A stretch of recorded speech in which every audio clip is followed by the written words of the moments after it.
God is speaking to you. But most of the time, to hear His voice, you first need to silence the noise inside.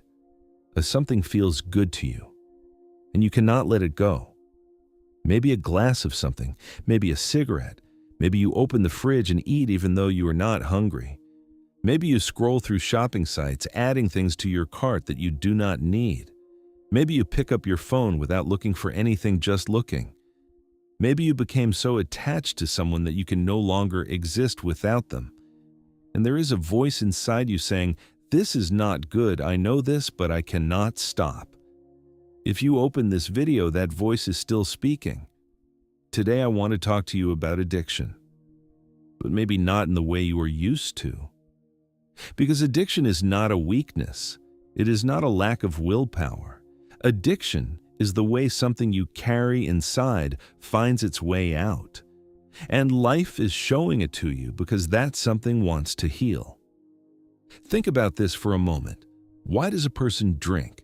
Why do they smoke? Why do they eat when they are not hungry, spend money they cannot stop spending, stay glued to a screen every night, stay attached to someone they no longer love?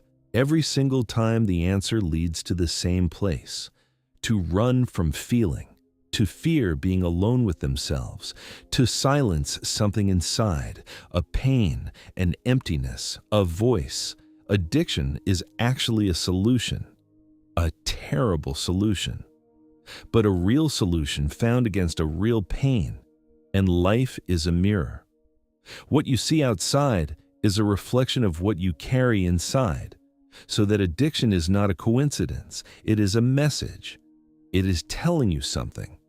Alcohol is telling you this. The feeling you carry inside is so heavy that you do not trust yourself to feel it. Food is telling you this. You feel unfulfilled, but you do not know which hunger is real. Shopping is telling you this. There's an emptiness inside and you are trying to fill it from the outside.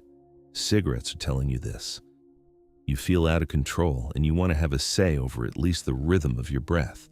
Attachment to a person is telling you this. You cannot feel safe within yourself, and you are looking for that safety in someone else's presence. Screens, phones, news, social media are telling you this. You are running from this moment, from yourself. None of it is a coincidence. None of it is just a habit. Every addiction is the voice of a wound inside you. And understand this, that wound is not speaking to blame you. It is speaking to find you. Life is showing you this mirror because there is something inside you waiting to heal. So what is healing?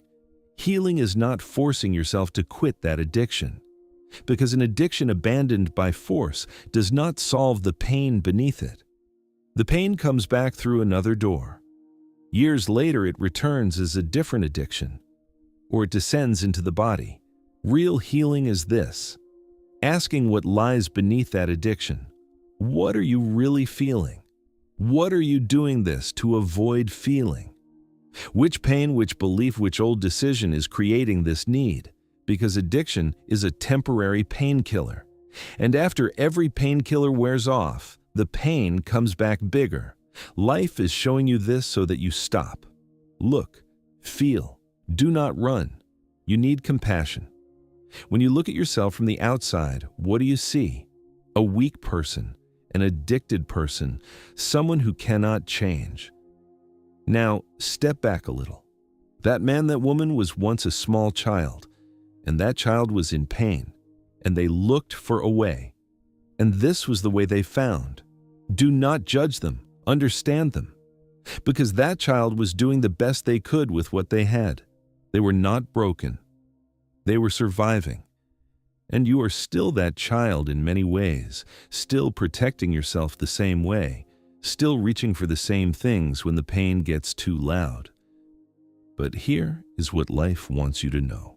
You do not have to keep surviving. You are allowed to start healing. The mathematics of life says this: water does not enter a full container, and addictions are a fullness, a false fullness, something that temporarily fills you but blocks what is real from entering. When you release that false fullness, and release does not mean forcing it, release begins with understanding what is real begins to fill you. And that real fullness cannot be given by any substance, any habit, any person. It comes from somewhere else. And when you reach that fullness, you no longer want to run, because this moment becomes exactly enough. God is speaking to you through the voice of your addictions, through the voice of your pain, and now through these words. Are you listening?